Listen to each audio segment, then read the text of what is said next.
Ukusuka ensimini sisiya ekhaya. Ingabe ukusuka ensimini sisiya emzini, from garden to the city asikhuleke. Baba siyabonga ukusinika ilizwi lakho elisinika indlela emhlabeni omnyama. Siphakamise usisuse kulesi sigodi esingumhlaba wokuhlupheka koluntu. Usikhweze entabeni yakho eyinqaba yenkazimulo. Udumo lobukhosi, amandla lokubonga, lokuhlakanipha, lokuhlonitshwa bese kubuyela kuwe ngoba sikhuleka egameni lika Jesu inkosi yethu. Amen. Hamba lami encwadini kaMahebheru 11 isahluko sechumi lokukodwa ivesi ngelesifica minembili sisiyafika evesini lechumi.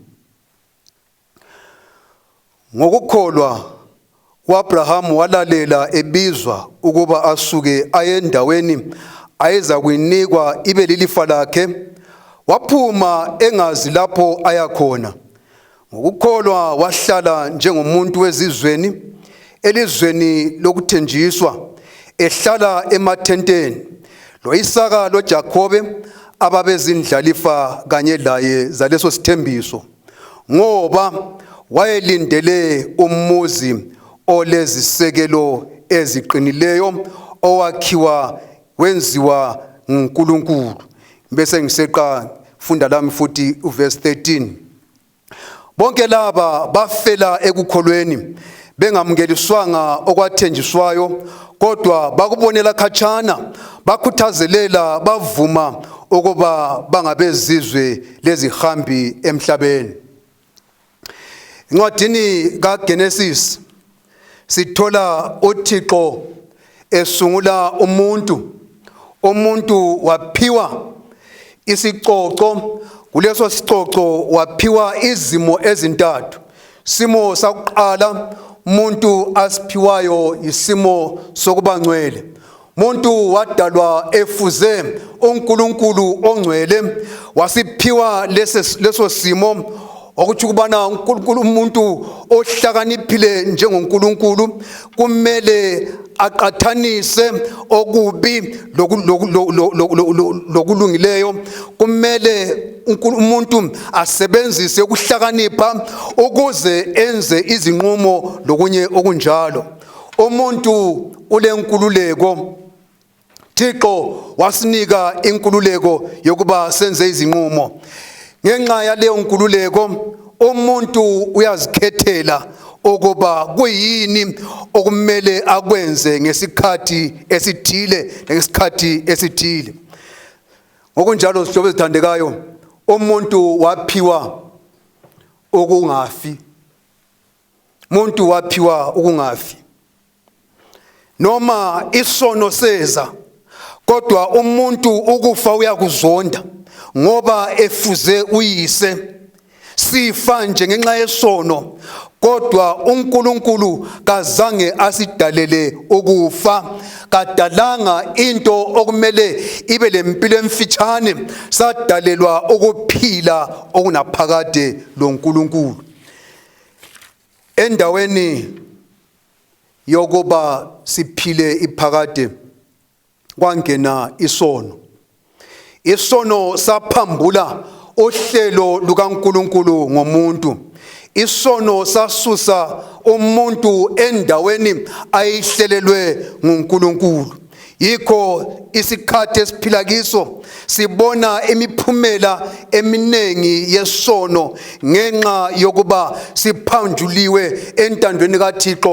Umuntu walalela isidalwa kulokulalela umdali. uNkulunkulu ke ngothando lwakhe wasembiza umuntu. uNkulunkulu ke uNkulunkulu obizayo, hlobo zami ethandekayo. uNkulunkulu uyabiza umuntu osekulahlekeni, embizela lapho afisa uba nabaye khona.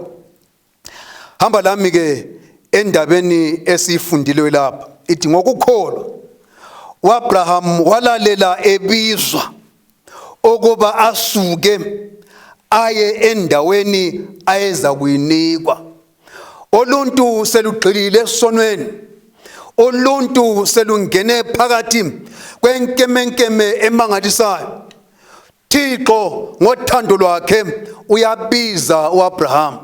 Xa ebiza uAbraham uyamthembisa ukuba ngilungisele uluntu indawo yokuba ngihlale laye. Umuntu wasekhetha ukulalela isitha, umuntu waselahlekelwa indawo engangimlungisele yona ukuba sihlale sonke sizwanana. Abraham, ngifisa ukubana ngivuselele isivumelwano sami loluntu ukuze ngibuyisele eluntwini lokhu engangimdalele khona. Hlobo zami ezithandekayo, ilizwi lithi uAbraham ngokukholwa walalela. Ukulalela into enkulu eletha ubudlelwano phakathi komuntu loNkulunkulu. Ayikho into ethabisa uThixo ngaphandle kokuba alalelwe. Aluba simlalela uThixo kuzokukhanya lasendleleni yethu. Alibana sisenza intando yakhe kuza kukhanya endleleni yethu. Siza kubuyiselwa lapho esithenjiswe khona nguThixo. uThixo uzasibuyisela lapho ayesidale ehlose ukuba siye kuhlala khona kunye laye ngoba simlalela. Ulalela uThixo kuyisiqokoqela selizwi lethu lanamhlanje. Xa sikhangela ngokusuka ensimini sisiya emzini, bonakala zihlobo zami ezithandekayo ensimini. Xa kwasekonakele ensimini, umuntu uyathathelwa insimu. Ukulalela isitha, ukulalela inyoka kwenza inguquko emangalisayo.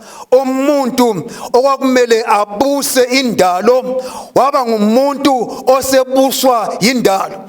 Umuntu wasuka esikhundleni sokuba ngumbusi waba ngumbuswa ukuba abuse inyoka. Umuntu sebuswa zinyoka.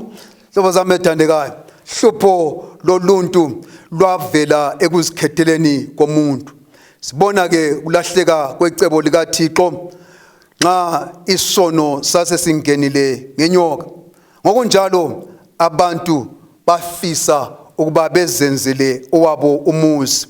Nxa sifunda sisiya phambili kuGenesis, kuyasitshela ukuba umuntu wazakhela owakhe umuzi ongela nkulunkulu. uNkulunkulu ngokuhlakanipha kwakhe wawuchithachitha umuzi woluntu. Yikho zihlobo zami ezithandekayo, umuntu nxa esenza ulutho kungela uNkulunkulu phakathi, lizwi lithi kuyizeleze ukwakha umuzi uNkulunkulu engekho. Izeleze intuthuko yethu esiyenza uNkulunkulu engekho, ngoba uThixo nguye olomuzi olezisekelo eziqinileyo. Nxa sifunda ke encwadini yethu khona uThixo esevumelene loAbraham, othi Abraham, suka ezihlotsheni zakho lasezweni lakini. Okokuqala, uAbraham uyamlalela uThixo ngoba uThixo nguThixo obizayo. Awungeke wamsabela uThixo aluba ungamlaleli. Ukusabela kudinga ukulalela. KumaHubo 50 verse ngelika 1 uthi khona uNkulunkulu ubiza umhlaba kusukela ekuphumeni kwelanga kuze kwese kutshoneni kwelanga. Kusukela usuku ngolunye ngalunye Thixo uyasibiza, okusibizela ekubeni sihambe laye imihla ngemihla, sibizela ekumlaleleni. uThixo uyabiza. Abraham wezwa ukubiza kukaThixo, walalela uAbraham, wehlukana lemikhuba eyayingamehlukanisa loThixo, eyayingamehlukanisa lentando kaThixo. Lanamhlanje uThixo uyabiza, ubiza izizwe phakathi kokusanganiseka kwesono. uThixo unguThixo obizayo. Wesibili, zihlobo zami ezithandekayo, uThixo thanda ukuba athenjwe. Ukumlalela uThixo kuhambelana lokumethemba. Ukuze uhambe laye uThixo kumele uhambe laye umethemba. Nxa simlalela uThixo simethemba, uthembisile yena, lalokhu akuthembisileyo uyakugcwalisa uThixo, ngoba kathembisi engenzi. Ukumlalela uThixo kudinga ukuba kuphelekezelwe yikumethemba, ngoba enguThixo othembekileyo. Uyasibiza, usibizela ekumlandeleni ukusa kwamalanga. Nxa sifunda ngokubizwa kwaAbraham, ngifisa ukuba ngiveze lezi zinto ezinhlanu. Ngokubizwa kwethu namhlanje sibizwa nguThixo. Wakuqala, Thixo uyasibiza esibizela ekuphendukeni lasentethelelweni. Singafunda kwabaseKorinte besibili sahluko sesihlanu ivesi ngelika 20 lo 21. uThixo usibizela ekubuyisaneni laye. Masimethemba uThixo uyasithethelela izono zethu, ngoba izono zethu yizo esehlukanise loThixo. Nxa esibiza uThixo usibizela ekuphendukeni empilweni engela kumethemba, empilweni ungamlaleli, esibizela empilweni yokumlalela lokumethemba izikhathi zonke, ngoba uThixo angeke agodla lokho akuthembisileyo. Nxa ethembisile impilo engunaphakade, uThixo uzasinika impilo engunaphakade. Nxa ethembisile uThixo ilizwe elingcono, uza kusinika ilizwe elingcono. Nxa uThixo ethembisile intuthuko, uza kusinika intuthuko, ngoba uthembisile uThixo. Nxa sesilalele sezwa ubizo uThixo esibizela ekuphendukeni endleleni zethu ezimbi, esibizela entethelweni, sizwa ubizo lwesibili. Ubizo lwesibili yikubizelwa ekumlandeleni. Nxa silandela inkosi ngempela, simuzwa umsindisi esibiza endlebeni, simlandele insuku zonke, sithabathe iziphambano zethu, simkhonze uThixo, senze intando yakhe, siphile ngemilayo yakhe, uThixo sizafumanisa umusa kuye. Okwesithathu, nxa esibiza uThixo usibizela ekukholweni lasekulaleleni. Nxa usuzwile ubizo lokuphenduka lolwentethelelo, wezwa ubizo walusabela lokumlandela imihla yonke, ungena kubizo lwesithathu olulubizo lokukholwa. Ngaphandle kokukholwa kakukho kumthokozisa uThixo, ngoba kumethemba uThixo kuthi ubana kasikholwe kuzo zonke izinto azithembisileyo, lokubana uzagcwalisa ngokuthembeka kwakhe lokhu asithembise khona. Nxa sesizwile ubizo lwesithathu oluyikubizelwa ekukholweni lasekulaleleni, sizwa ubizo lwesine, ukubizelwa ebungcweleni, ukwehluka phakathi kwezenzo zomhlaba. Impilo yokwehluka, impilo engcwele, itsho ukwehlukana lempilo yobudlwangudlwangu, ukwehlukana lempilo yokungcola, impilo yamanyala wonke, kodwa sifune ukulunga kukaThixo, sifune ukwenza izinto ezithokozisa uThixo, sifune konke okuyintando kaThixo, sehluke kukho konke okuyinkanuko yomhlaba, inkanuko zokubola. Ikubizwa okungcwele. Bizwa okungcwele kutsho ukuhlambuluka emcabangweni lasezenzweni. Izenzo zethu zibe ngezihlambulukileyo, imicabango yethu ibe ngehlambulukileyo. Nxa sesisabele lolo bizo siza kumfuza uThixo. Nxa sesisabele lolo bizo siza sizakuphila ngokwentando ethokozisa uThixo njengomdali. Xa sesisabele ubizo lokuba ngcwele lokwehlukana lomhlaba lenkanuko zawo, sizwa ubizo lwesihlanu okuyikubizelwa ethandweni. Xa sibizelwa ethandweni, sibizelwa ethandweni lokuthandana. Womthanda umakhelwane wakho njengoba uzithanda wena, wofisela omunye okuhle, umenzele okuhle. Noma sasilahlekile, uThixo wasithanda. Noma sasizitha zakhe ngenxa yesono, uThixo wasithanda, wasifela, wasihlenga emthini eCalvary. Ngenxa lokho, nxa sesehlukene lomhlaba, umhlaba ongelathando, umhlaba oyibutha loThixo, nxa sesizwile ubizo lokubana sihlambuluke sibe ngcwele njengoba baba engcwele, lathi ngokufanayo siza kuthandana, sithande omakhelwane bethu, siza kuthanda, sithande lezitha zethu, ngoba umhlaba esiphila kiwo uyaludinga uthando. Nxa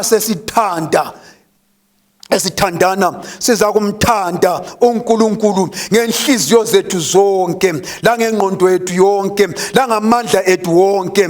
Thixo sihlobo sami ethandekayo, osibizela empilweni yokumthanda. Nxa sesimthanda uThixo, nxa sesithandana lathi, siza kuveza isimilo sikaThixo, ngoba isimilo sikaThixo ngesothando. Umhlaba lo esiphila kuwo sihlobo sami ethandekayo uyabadinga abantu abazwelanayo, uyabadinga abantu abaphathana kuhle ngothando. Umhlaba lesiphila kiwo uyabadinga obaba abathanda izimuli zabo, uyabadinga obaba labomama abathanda ngitsho labomakhelwane. Umhlaba esiphila kiwo udinga isimilo sikaThixo.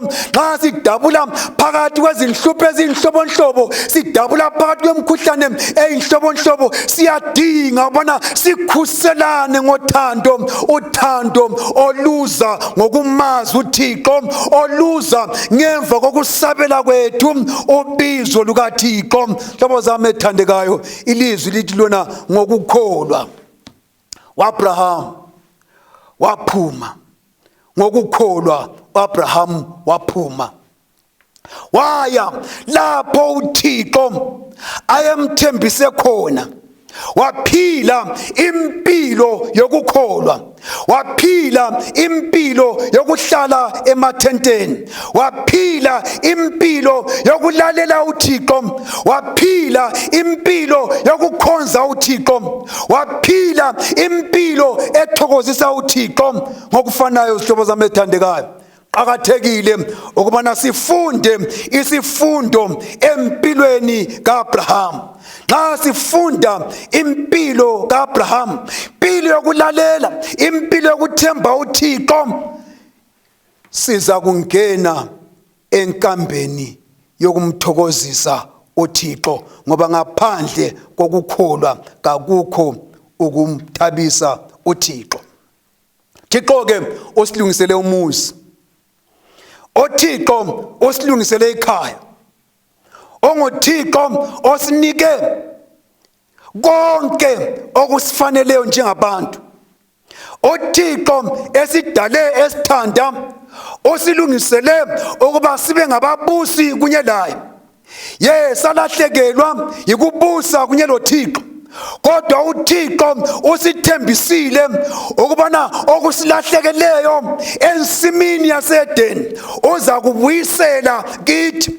Nxa silahlekelwe indawo yethu yokuhlala loThixo, uThixo ukuzimisele ukubana lokho okusilahlekeleyo kubuyiselwe ngokwecebo lakhe. Kuthatha ukuba simlalele uThixo, kuthatha ukubana simkhonze uThixo, kuthatha ukuba siphenduke empilweni lasesimilweni sethu esehlukene lentando kaThixo, kodwa simlandele uThixo ngokwelizwi lakhe, langokufundisa kwakhe, langokwentando yakhe.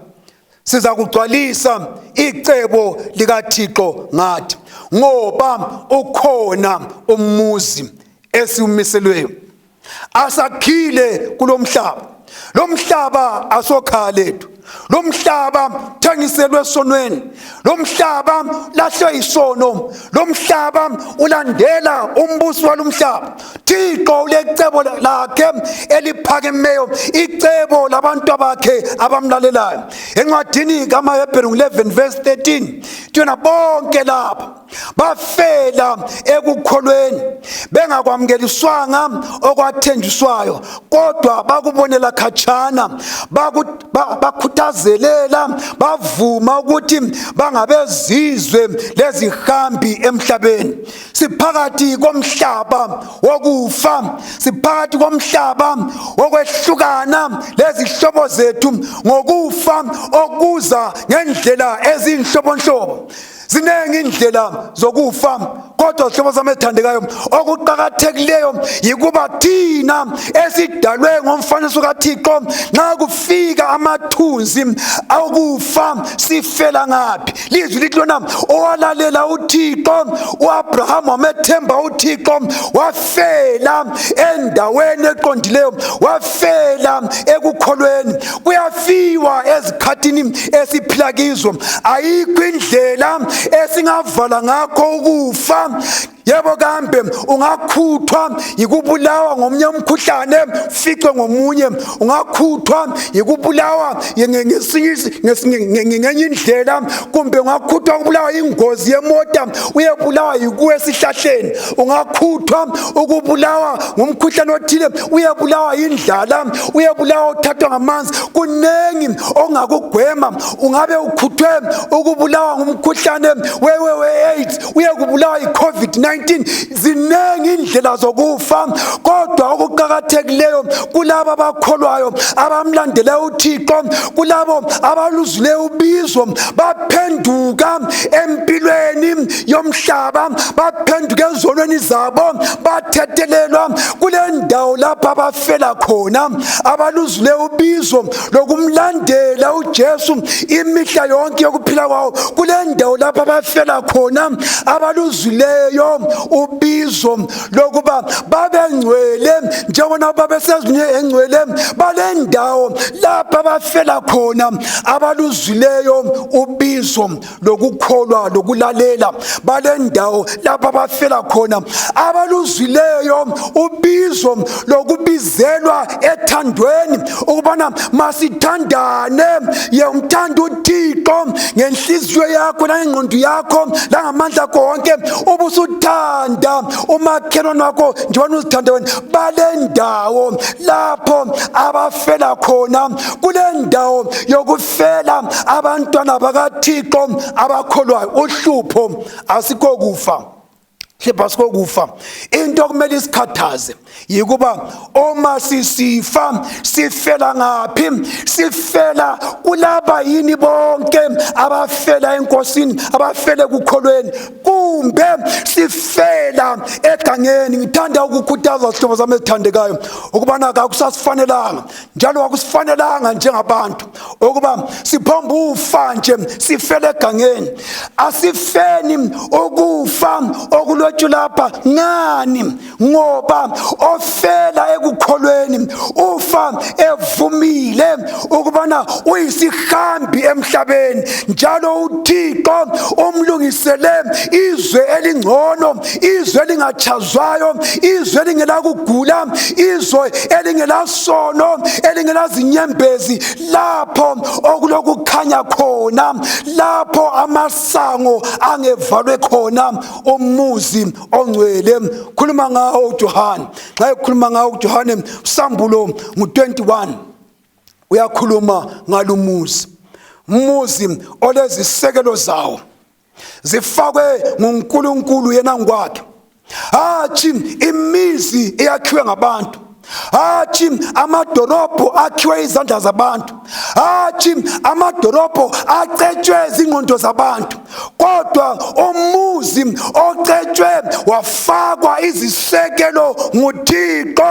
uJohane ukhuluma ngawo kusambulo lumuzi, umuzi ongcwele, umuzi okungeke kwabakhona noma yiwuphi umkhuhlane, umuzi ongcwele, umuzi olinganayo ubude lobubanzi lokuphakama kwawo. Uyawubalisa lapha kusambulo ngu-21 nxa ufunda ivesi ngelika-9 sehla uze uyefika evesini lika-21. Ubona lumuzi azawubize njengethempeli likaThixo, azawubize njengendawo ehlala uThixo ongcwele, ithabanekele likaThixo. uThixo afisa ubana ahlale khona lami lawe, labo bonke abamlaleleyo, labo bonke abamethembileyo behlale kulumuzi ongcwele. Uthi ngawubona uverse 22 kusambulo 21 abesesithi kangibonanga ithempeli phakathi komuzi, ngoba inkosi uNkulunkulu Somandla kanye lewundlu balithempeli lawo. Umuzi kawudingi ilanga lenyanga ukuba kukhanyise kuwo, ngoba inkazimulo kaNkulunkulu iyikukhanyisa, lewundlu liyisibane. Verse 24, izizwe ziza kuhamba ekukhanyeni kwawo, lamakhosi omhlaba aza kuletha kuwo ubukhosi bawo. Amakhosi omhlaba amlaleleyo uThixo afele kukholweni njengabo Abraham.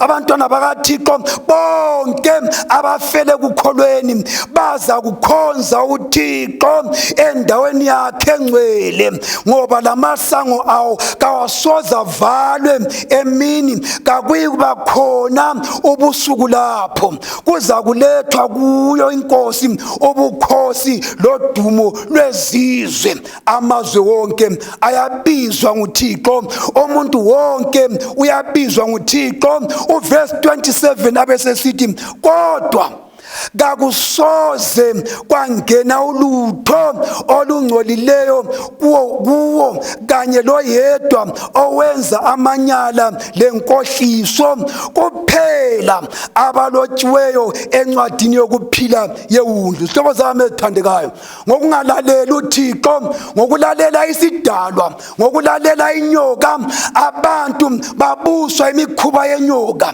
imikhuba yokukhohlisa, imikhuba yokuchelela.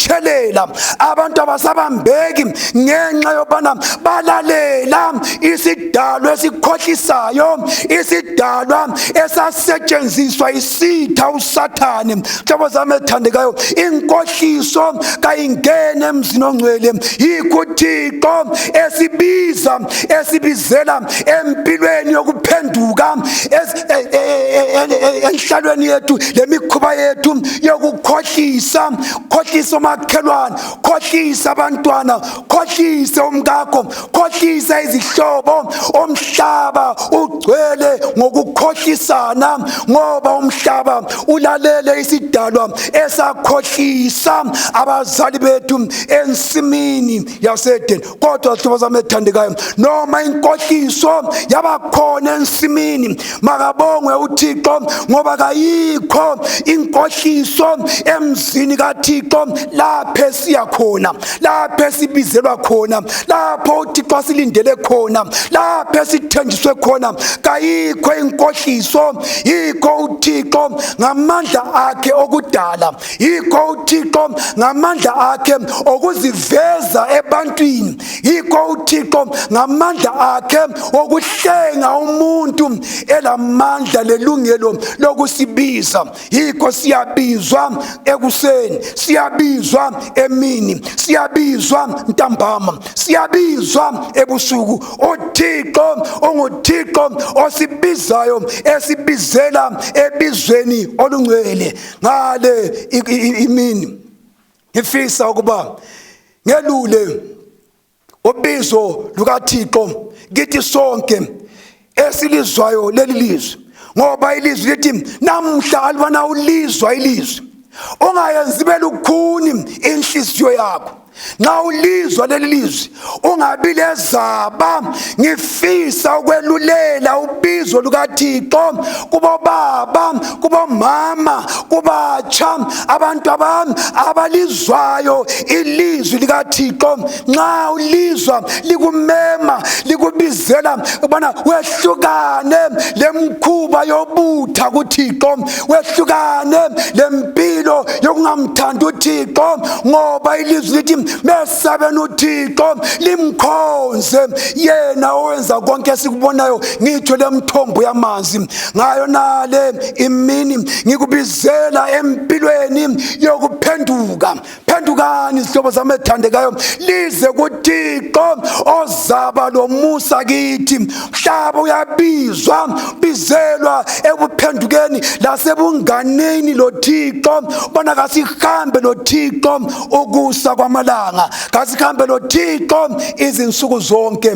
Nxa sihamba la uThixo siyabizwa, sibizelwa ebungcweleni, siyabizwa, sibizelwa ekukholweni, siyabizwa, sibizelwa ekulaleleni, siyabizwa, sibizelwa ngitsho lasekuthandaneni. Thanda kubana zihlobo zami ethandekayo, alibana uluzwa lolu bizo, bizo enduzwileyo, bizo lwaziwa ngu-Abraham. Thixo ofanayo obize izolo nguThixo ofanayo obiza namhlanje ngo-2020 uyakubiza uThixo lanamhlanje. Nxa ilizwi leli lifinyelele endlebeni yakho uyabizwa nguThixo. Bakhona zihlobo zami ethandekayo abaluzwayo lolu bizo, abathi ngiyamuzwa uThixo engibiza.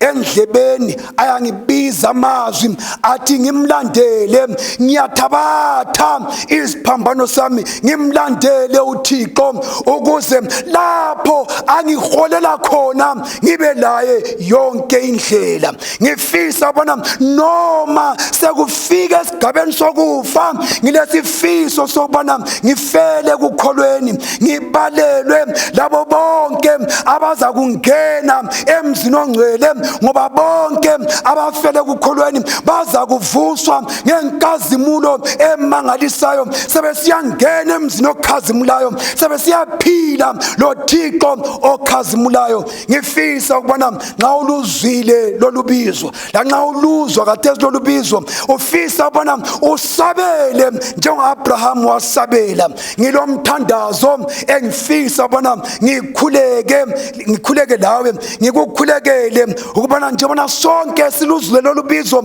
sigcinakale ekukholweni. Ngicela ukubana ukhuleke kunye lami alibana siphetha leli lizwi. Baba wami othandekayo, thanda ukukubonga ngabo baba labo mama abatsha, abantwana abakuzwayo ubiza umhlaba sukela ekuphumeni kwelanga kuze bese kutshoneni kwalo.